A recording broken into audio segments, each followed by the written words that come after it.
Hey everyone, and welcome back to another edition of NASCAR DFS Preview. I'm AustYn. And I am Yacs. And we are going up to Loudon, New Hampshire for the next race. It's been a little while since we've been on here doing these videos. We've had some between issues with just technical issues, I guess you can call it. Yeah. And then with the doubleheader, that was a little difficult. And then with qualifying right before the races, it's just tough to get these videos in and, get a good overlook of how the race will actually play out, things like that. Yeah. But anyway, nonetheless, we're going to New Hampshire Motor Speedway. It's the Foxwoods Resort Casino 301. So 301 laps exactly. Don't know why they came up with that odd number.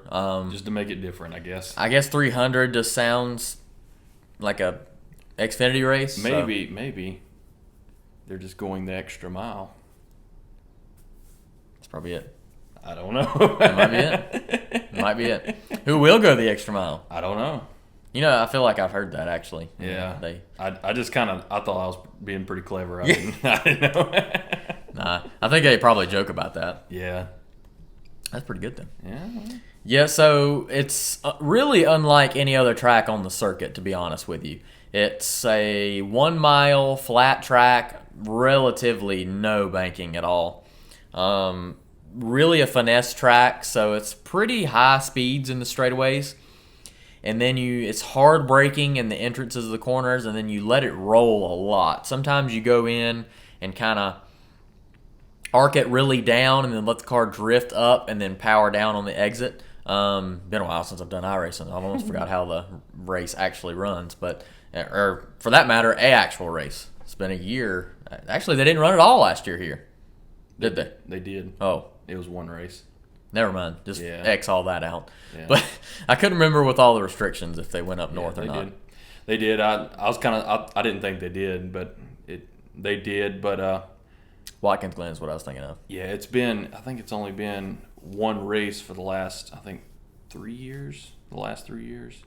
I think 2017 was the last double race in a season, if I'm not mistaken.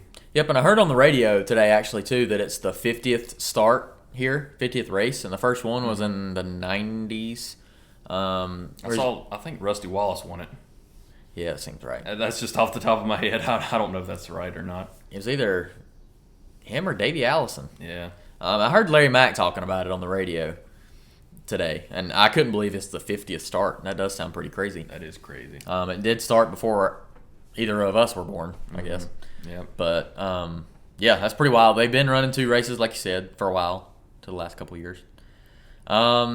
Definitely has a lot of playoff implications. We're winding down on the season, for sure. I can't believe we're this close. Yeah, so 19, 20, 21. Is this the 22nd race? This is 22nd. If I'm not mistaken, this is 22nd. Yeah, so we have 4 races? Yeah, 4 races. 5 counting this one? Yeah. So 5 races left counting this one. And with Kurt Busch winning last week, that was a complete upset to me. I know that he's won there 3 times, but did not expect him to go out there and lead 140-some laps. No, he dominated. Kyle Larson not showing up was a little shocking. Hendrick Motorsports, I have a feeling they're not going away by any means, but the level of dominance they had, they can't keep that up. They're just cooling down a little bit. Yeah, I feel like that was historically crazy what they were doing. And coming here to New Hampshire, I do believe we will get a winner, first-time winner this season here. And I know I said that at Pocono because I really thought Kevin Harvick would probably win one of those races, and he didn't. And I think the window is really winding down for Stuart Haas. But it's going to be an interesting race for sure. There's 8 sets of tires. The track does eat away a little bit at tires. The left sides are 12 PSI.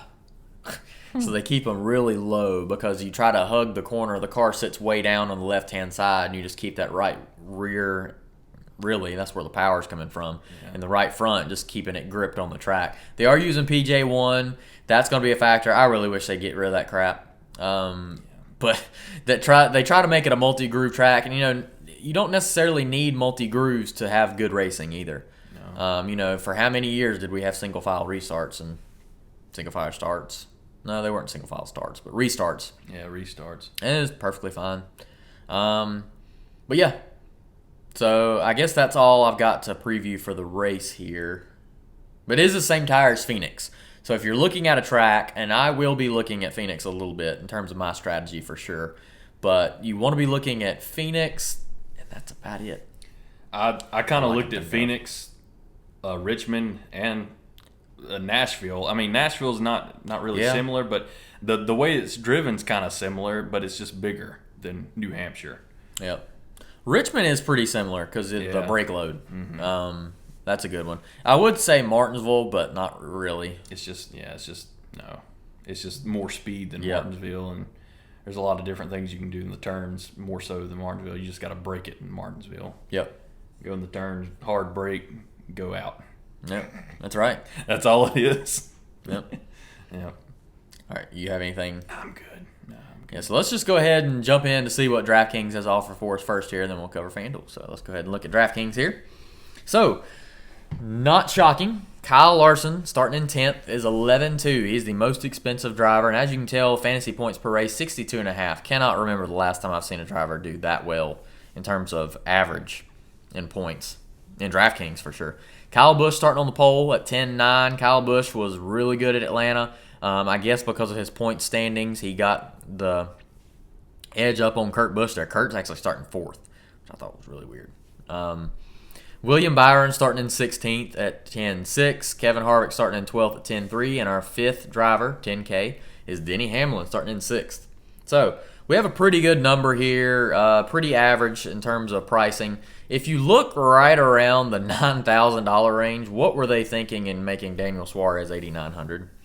I mean, I understand that he's starting in 31st, but how many people are going to take that bait? That's going to be interesting. I noticed that too. But more on that. I thought, yeah, FanDuel, it'll probably be a different strategy what I'm going with for sure, but didn't compute with me. I mean, you mean to tell me that this is a track that track position matters a lot, and I didn't get the stats in terms of, how many times the pole guy wins, but most of the time it's people that start up in the top 10 for sure. And Martin Truex Jr. is starting 2nd. So it's kind of odd to me that you put Daniel Suarez that high up, and being that it's it's very difficult to pass here. So that's a little different to me. Ryan Blaney, super cheap. He's starting in 7th at 8.7.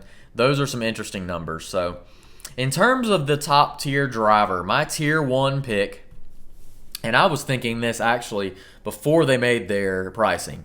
So I always try to game plan at least basically when the race ends on Sunday or Saturday. Bob Pockrass is the guy that I look at on Twitter. Excuse me. On Mondays, he usually puts out the projected starting lineup, and it's usually pretty close. And I try to go off that, think in my head, get the wheels turning, look up some stats, and then try to predict what DraftKings is going to do. And I did not expect this. I actually had this driver in my head in the 10K range. But the first driver we're taking off the board is Martin Truex Jr. at 9,100. Martin Truex Jr. is probably my pick to win. He looked like he was roughly 5-1 to win this race. I didn't look at the odds before. Yeah, which sounds that sounds about right. His average finish though here is 12th, and this is one of his better tracks in terms of statistics. And you have to think Martin Truex Jr. A lot of the tracks that he is good at, Charlotte, Martinsville now apparently. He was not known for his short track racing. Now he's turned into a great short track racer. Richmond, he's good at Richmond. Yep. 12th is very good for him, considering he wasn't that great earlier on in his career. This is a track in the Northeast, which is a little closer to home for him, so it may be similar to what he grew up racing. But starting in 2nd spot, the car at Atlanta looked really good. And I know he's been struggling, and I really feel like this is a track where they can put it together. He actually won at Phoenix, so that was one of the main reasons why I picked him. And I don't think he dominated the race. I believe Joey Logano did. But he was always up front. He was up front the whole entire time. Kyle Busch, I don't see him pulling it off. I mean, he's got an average finish of 13.5 here. I don't see Kyle Busch dominating this race like I can foresee Truex doing it. And he would have to just dominate the race to be a viable pick, I feel like, this week. Kyle? Yeah, just because of the laps. Well, on the FanDuel side, the laps, you'd have to lead a lot of laps. Yeah. And you just have to be dominant.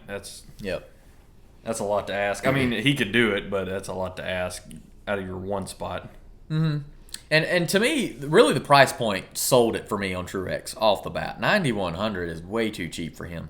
I know that he's been struggling, like I mentioned earlier, but the third place at Atlanta kind of showed me that they're running pretty well. Joe Gibbs Racing, I'll get to that here in a second, is my favorite team at this track for sure, especially short tracks.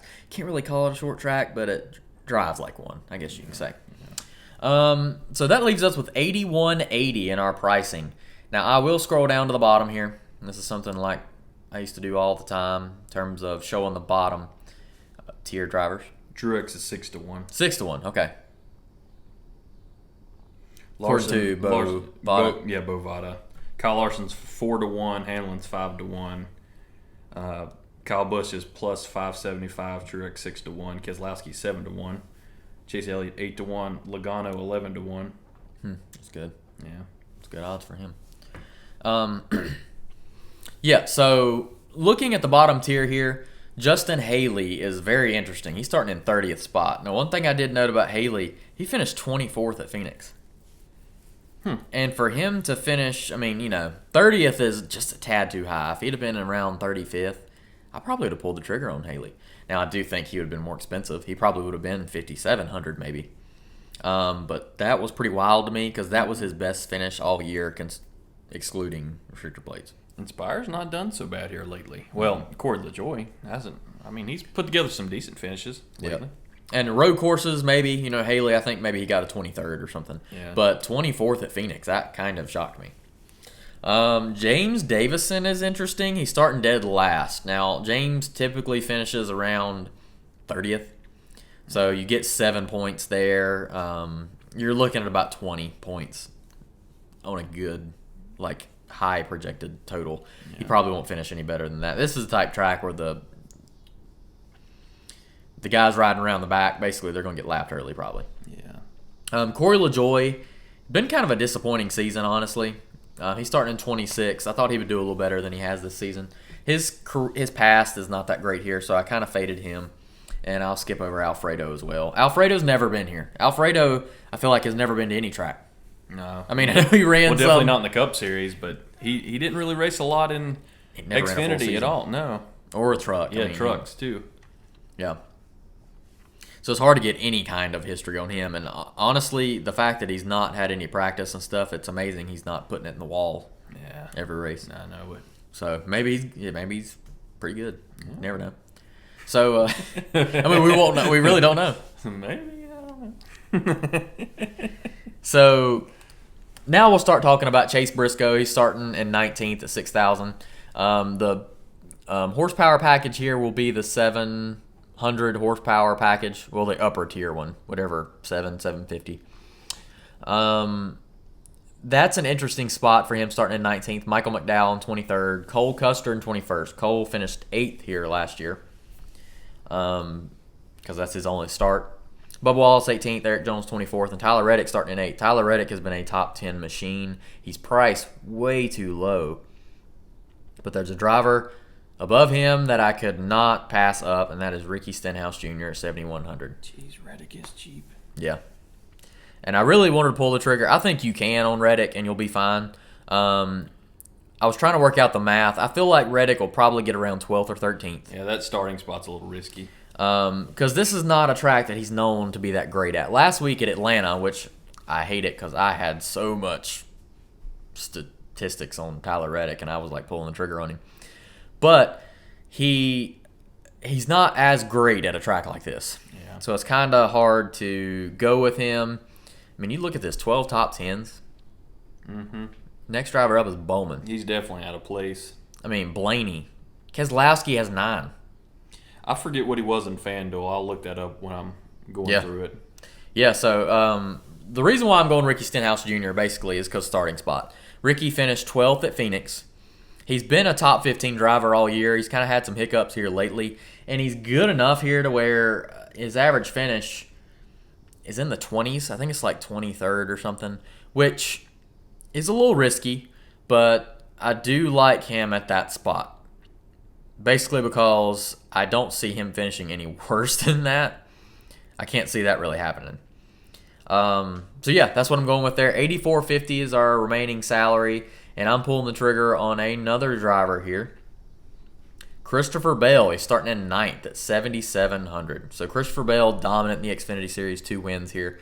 Ran well in the 95 car last year. Actually was running around top 5, top 10 pretty much the entire race, and had an issue late and ended up in the 30s, I think. It was pretty far back there. Yeah. But Joe Gibbs Racing, the fact he's in a ride like that, you're going to see a good run from Christopher Bell, I believe. I think so too.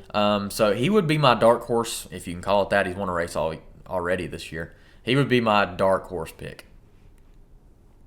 So that leaves us with $8,700 to spend. And another driver, we got Ryan Newman in 28. Ryan Newman's actually very good here. It shocked me. He's won 3 times here. Harvick is the winningest. We'll scroll up to see Harvick. He's at 10-3. There's a reason why. He's won here 4 times. Hamlin, Kyle Busch, Newman, and Kurt. Seems like Kurt and Kyle have won the same. They had won 3 at Atlanta, and they're like dueling each other on a lot of these tracks. We might see it again. Yeah, like last week. Yeah. So Kurt, he hadn't won here in a while though. He won back to back actually in 2004. So that was 2 of these 3. Then Keselowski and Logano have 2. There are no drivers that's got 1 win. I was just getting ready to say that. I'm sorry, I didn't mean to steal that. No, I was just literally getting ready to say that as you were saying it. Yeah. But yeah, $8,700 remaining salary. There is a driver hovering around this range that I really want to pull the trigger on, and I have to admit, we're doing this video on Thursday, so the news about Matt DiBenedetto made me want to pick him. He's starting in 14th. He's at 7,500. Reason being, I heard too much on the radio today that he is very excited about coming here. They actually feel like they have a winning car just because of their performance last year, and I kind of forgot it. He finished 6th here last year. Yeah, he's not bad here. And he finished 5th in the 95 car the year before that. Yeah. This might be his kind of hidden, I don't know, the secret's out now. This might be his hidden track in terms of performance.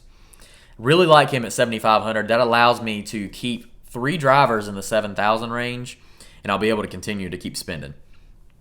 The other driver that I like, again, top tier, the best driver here in terms of average finish, and that is Denny Hamlin. He's starting in 6th, 10,000, average finish of 9.6, finished 3rd at Phoenix.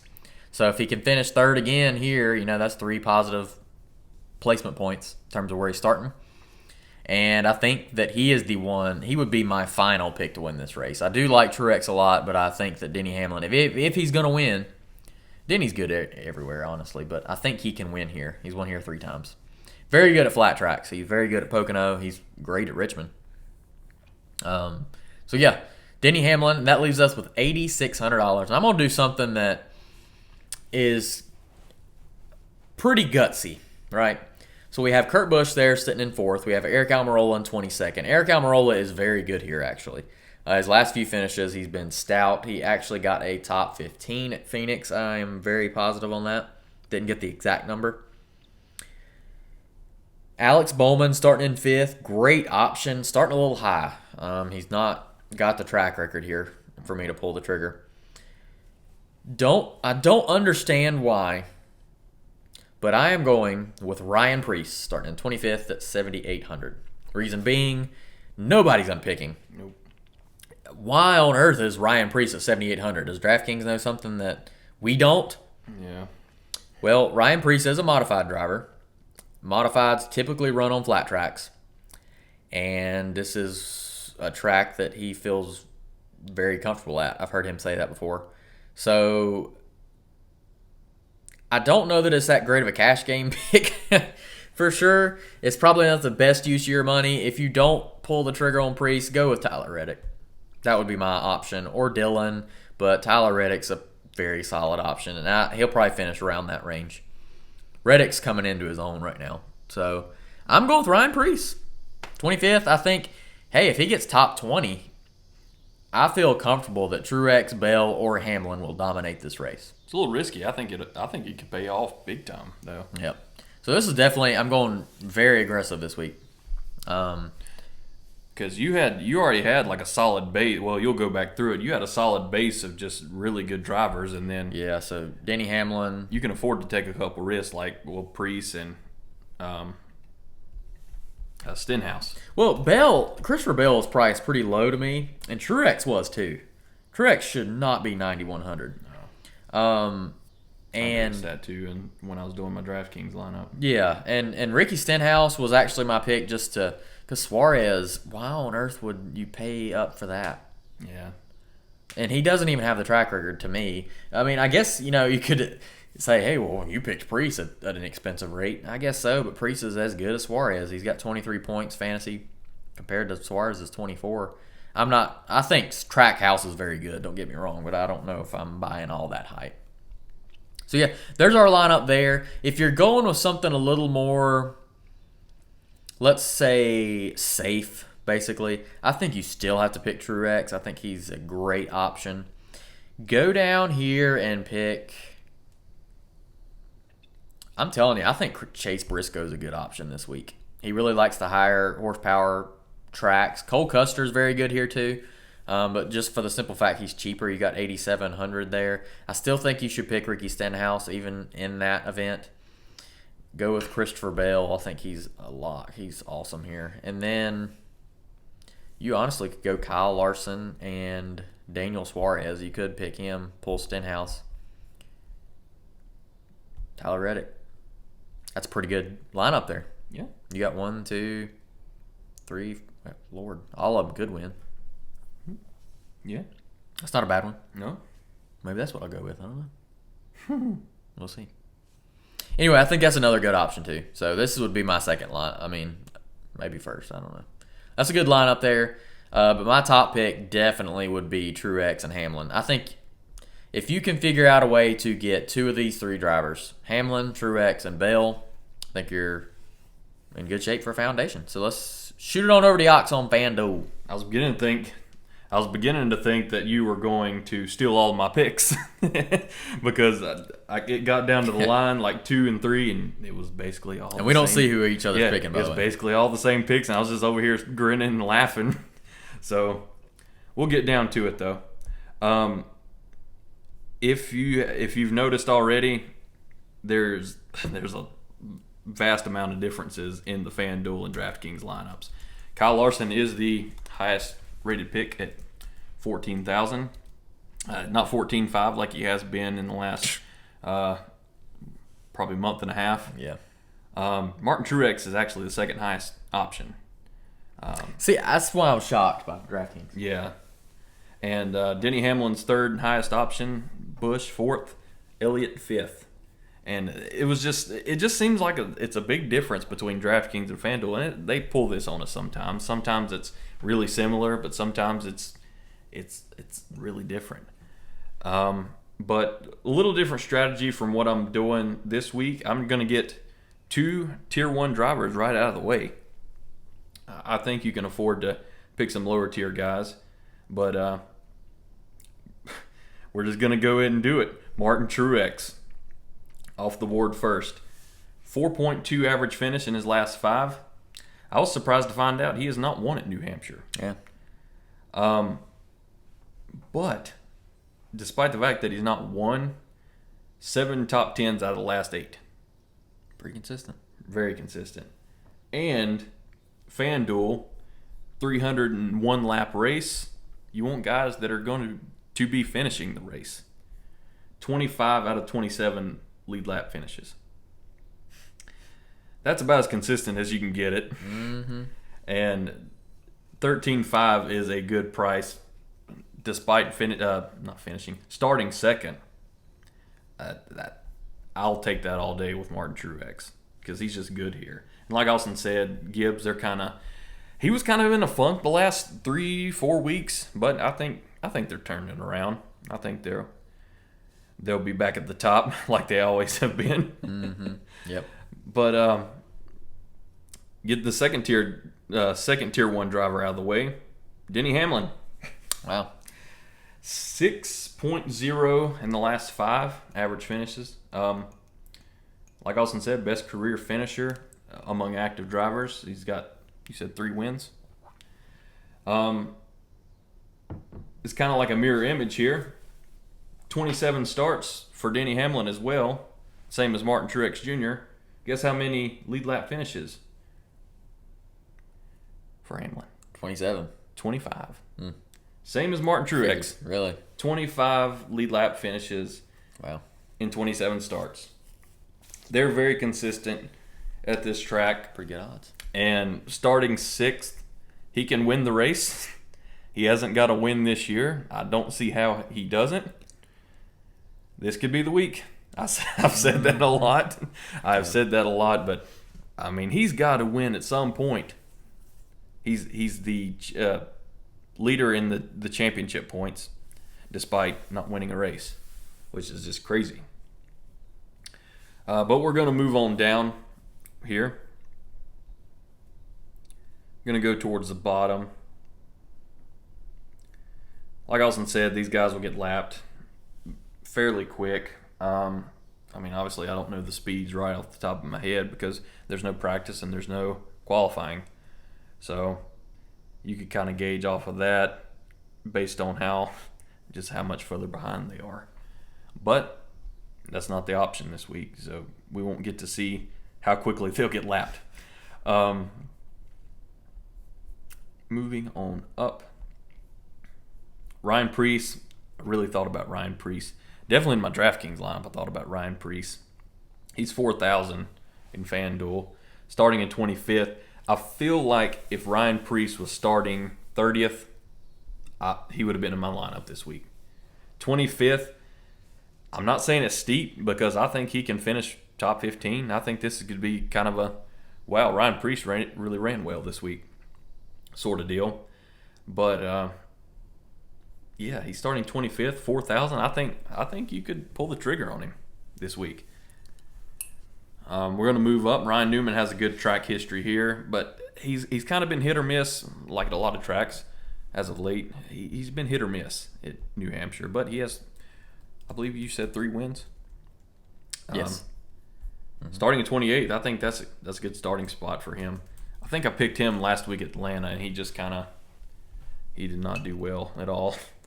But we're going to move on up. Next guy off the board, well, you're already seeing it. 86 or 8,700 at DraftKings. He's 5,700 in FanDuel. Yeah. I'm taking him. Starting 31st. He's ran 5 races at New Hampshire, 16.2 average finish in those races. His first 2 races were top 10s in the 19 car.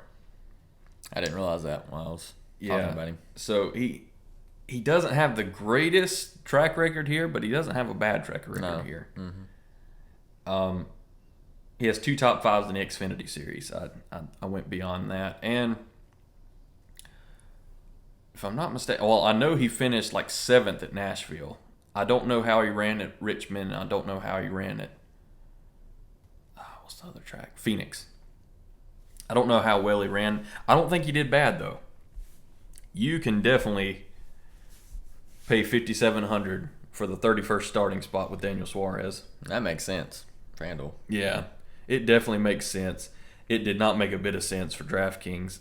Now, if you want to go, I'm not going to say risky. I mean, it is it's definitely risky, but if you want to pay up for Suarez, I mean, more power to you, but I'm not paying up for Suarez and DraftKings.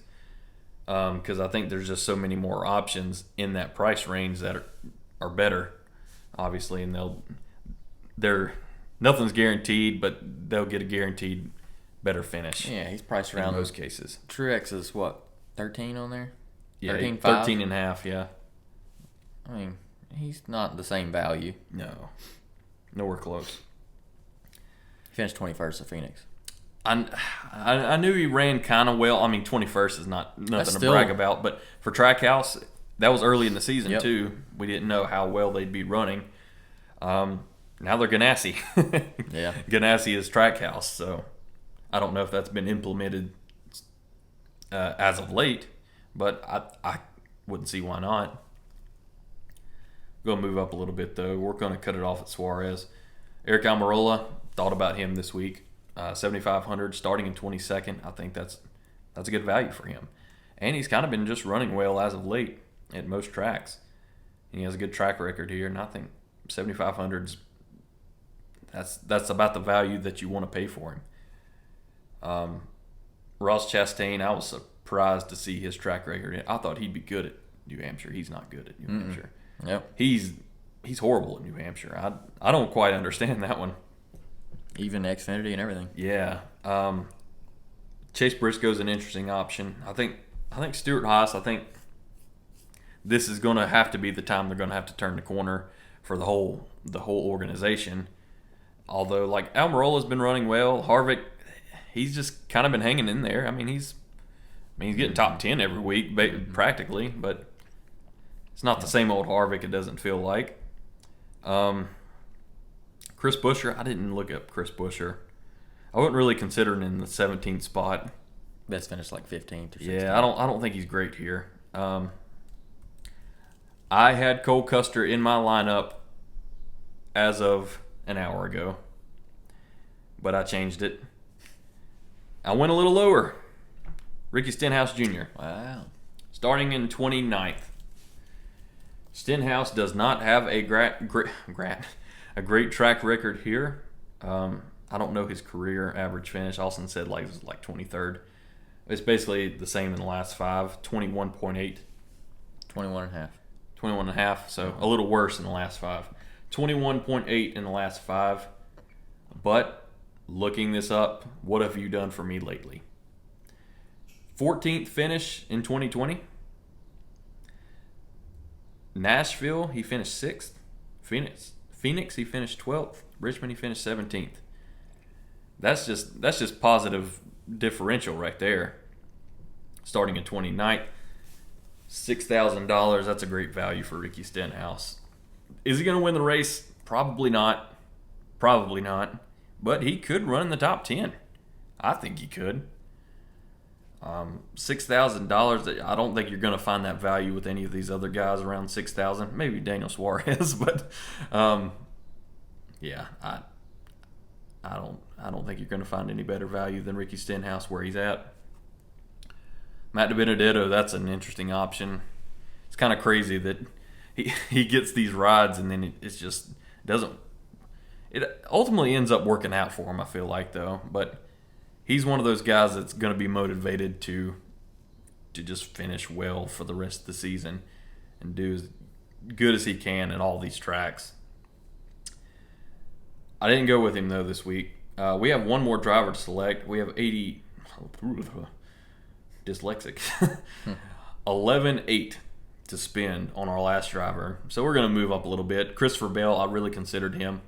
But he didn't really work into my lineup this week. And I hate that was the case. I really wanted to pick him this week because he's just really good here. Alex Bowman doesn't have a good track record here. I don't think he has one top 10 in his career here. So $10,000. I mean, that's not a big price to pay for him, but I say steer clear of him. Gonna move up a little more. Chase Elliott's our below Chase Elliott's our cutoff line. Brad Keselowski, I was kind of surprised to see he was 7-1 odds. Because he's not really. I'll look at his numbers. I mean, it's not been he's awesome. Not lighting up. No, he's not been awesome. He's finishing well, I guess, where he needs to, or I guess you could say that. I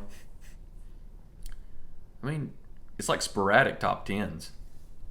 And then he's finishing outside the top 15 in a lot of races.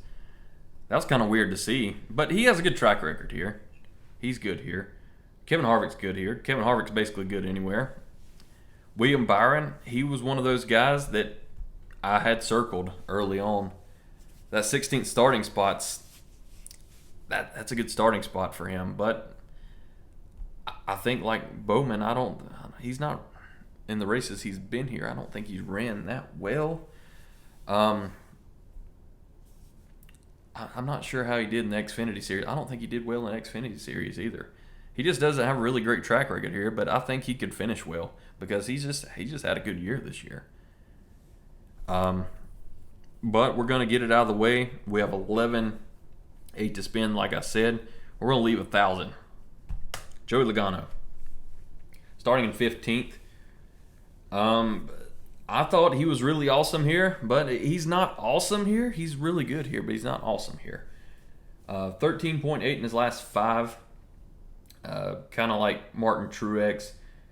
Out of the last 10, he has finished top 10 in 8 of those. 8 out of the last 10. Kind of like I wanted to point out with Ricky Stenhouse. He's ran well at these kind of short intermediate tracks this season. 2nd at Phoenix, 3rd at Richmond, 10th at Nashville. So, starting 15th, I think he can get you a top 5. I think he'll run well. Regardless, top 10. I think top 10's where you're viably going to look at him. But he's kind of been in a little funk here as of late, too. I think it's just Penske. Maybe morale's down. I don't know. Austin Cindric's coming to town. Morale's down. Whoa. I didn't say that. Whoa. But Brad Keselowski's leaving town. It's just going all over the place. Man. Sorry. Logano's my pick. I'm going to clear this up. Two tier 1s out of the way. 13.5 Martin Truex. He's really good here. Denny Hamlin, just a little bit less expensive. He's $500 less expensive. You get 4 more potential passing spots than Martin Truex, but he's the best active career finisher here. And they're just both really good here. And I think if you want to go a little risky with some of these guys, these are the 2 best options you can feel the safest about. Joey Logano. I'm not going to say any more about Joey Logano. I'm going to quit digging that hole. Moving on down. Ricky Stenhouse at 6. He's just got a lot of value there at 6,000, starting in 29th. He can pass a lot of cars. This is not a track where you anticipate a lot of cars being passed, but it can happen. And the same with Daniel Suarez in this value. 5,700. He was really expensive in DraftKings. I don't know what they were thinking there. But you can definitely pick him in FanDuel and feel like you really got a good value at 5,700. So that's what we got rolled out this week in FanDuel. Yeah, so looks pretty good there. Yeah. So what would you so now that we got the Team Penske worked out there, would you call Austin Cindric like the Bryson DeChambeau of the Cup Series? I'm not going to say any more on that issue. I don't know. It is kind of weird. Yeah. That's for sure. I mean, Burton coming to the 21 car. Yeah, everything's just kind of tearing apart at Penske. We saw something yesterday about how, now, of course, it's all rumor. Yeah. Could be totally untrue. Blaney wants out. Yeah. Yeah. I don't know what's going on. Yeah. I don't know what's in the water at Penske. Yeah, I actually was thinking the same thing. Like, I just don't feel like that's they're treading murky waters right now. Yeah. And we'll see how that works out, with though. Kyle Larson getting extended, man, they better watch out. That's all I'm saying. Hendrick's like not backing down. Yeah. But yeah, that's pretty good. Maybe Logano will go IndyCar. I don't know. I could go deeper in that, but I'm not going to. No. All right, so not about Logano. No. Anyway, so that's what we got rolled out here at the Sports Chief. You'll hear some good comments like that. You know, we got plenty of them, so just bring them up. We'll fire back. Not afraid to. Yeah. We're very statistically sound in what we're talking. No, I don't know. No, I don't know. But anyway, so yeah, if you like what you see here in terms of our strategy and everything with NASCAR DFS or anything else, just subscribe to our YouTube channel, like, comment, and subscribe to hit that bell notification that lets you know when our videos go up. Also, check us out on www.thesportschief.com, also on Twitter at TheSportsChief, and on Instagram as well.